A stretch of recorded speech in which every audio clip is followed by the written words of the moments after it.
Hey, everybody. I know lots of videos lately, hey? I think I'm just feeling very inspired. I don't know, I feel like if you ever have like a rebirth or a, what was the word I used earlier tonight? Awakening. Yes. Reawakening, right? Said reascending. That doesn't even make sense. No. She talked about the word reascending, and I'm like, well, what does that mean? No clue. So anyways, you guys know I do podcasts all the time. I listen to them when I'm in the sauna, when I'm on the elliptical, when I'm in the car. But the one thing is that sometimes, there's one person that you hear and it just strikes you. And when I heard about Joe Dispenza, that was really amazing. I've been listening to a lot of his stuff for the last 3 weeks. I'm really fascinated by neuroscience and also about quantum physics and things like that. And you guys, I am not a science nerd by far, but it just really intrigues me, what the mind can do so much more than what we know, what we understand, or what we're willing to learn. But anyways, that is not what I wanted to talk about. So I was listening to another podcast by my favorite guy. Honestly, Ed Milet is probably one of the best interviewers, that I have seen, that I've heard on podcasts. I listen to a lot. But anyways, I've been introduced by new people through his podcast. But I was listening to a gentleman called Inky Jones, and I have a chat with some of the other directors, and I put it in there, and it was so funny. Kyle Kimbrough's like, yeah, I love the guy, right? I should have guessed because I know Kyle, is a sports person, and Inky Jones actually never made it to the NFL, but he played for the University of Tennessee as a college football player. He had a great career in front of him, and he actually got injured. I believe it was his junior year. I can't remember, but anyways, go listen to it. It's a recent podcast with Ed Milet, Inky, INKY, Johnson, not Jones, Johnson. But this guy captivated me. I've listened to this podcast 3 times since I heard it yesterday. But the one thing, you guys remember, if you were at Monations, you heard Les Brown talk about, are you hungry, right?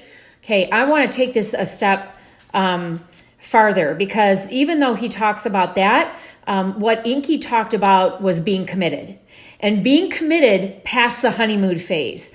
You guys know often in this business, people are not committed past the honeymoon phase because what we have not done is that we have not set them up for the expectation of the failures and the no's.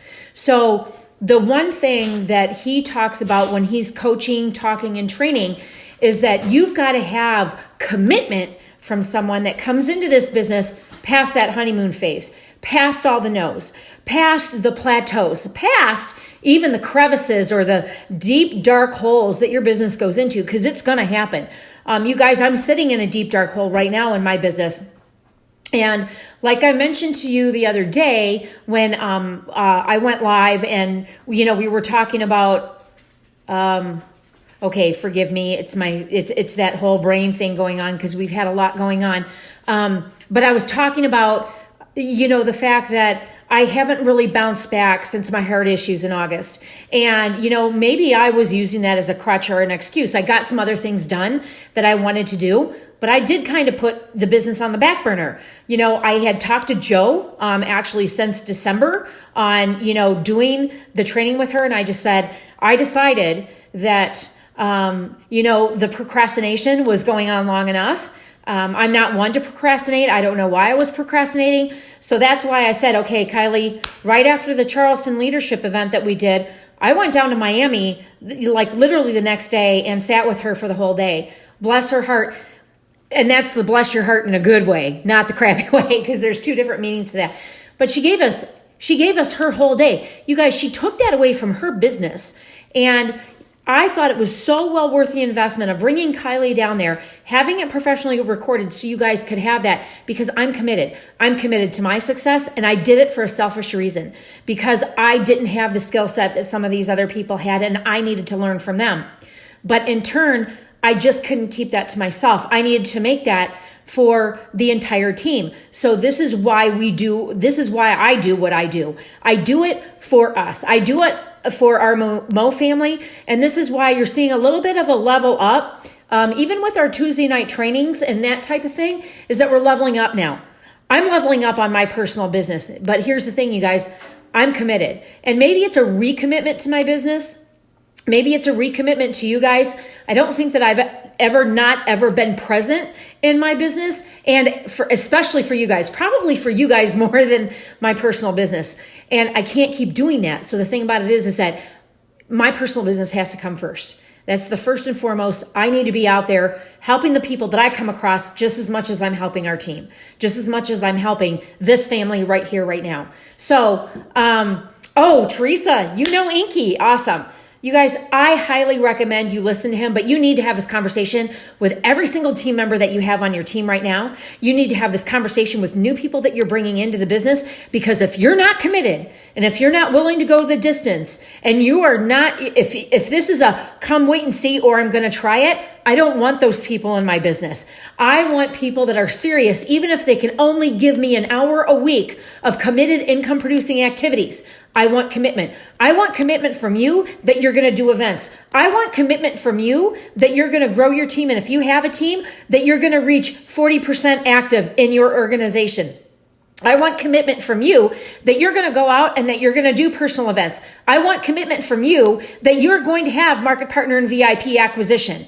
Because you guys, here's the thing. If you don't have those, we don't have a business. And we have to have a business to keep moving forward, especially on a personal level. So I'm being very transparent with you guys right now. It is my commitment. I got my 5th VIP. You guys, this is the most VIPs that I've had in 1 month in a year. The most that I've had is 4, and I'm going for a 6th. I'm working on 2 more people before the end of this month. For me, that's huge. And I've gotten them all organically. Oh, no, I have not. I got 1 from Facebook and 1 from Instagram. The other 4 are all face-to-face, people that I know, people that I've reached out to. I went back to my no list. If you guys look in your back office, you have VIPs that have not ordered in 60 days. Start going through the list. So again, I'm committed.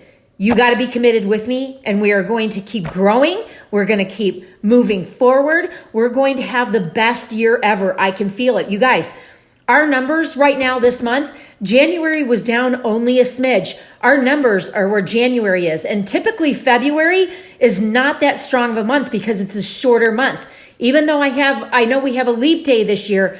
The thing about it is, if you're committed, you're not quitting until 11:59 p.m. on the 29th. That's Saturday, right? That's Saturday. I'm like, I don't even know what day it is. It's the end of the month. I am working and I am here and I am present for the next 24 hours. Well, the next 4 hours for tonight, 24 hours for tomorrow, and 24 hours for the 29th. So let's see, that's 48 hours plus 52 hours. You guys, 52 hours. Are you committed for the next 52 hours of this month? You better well damn be. All right, you guys, let's rock out the end of this month. I love you all. Mwah. I'll talk to you soon. Bye-bye.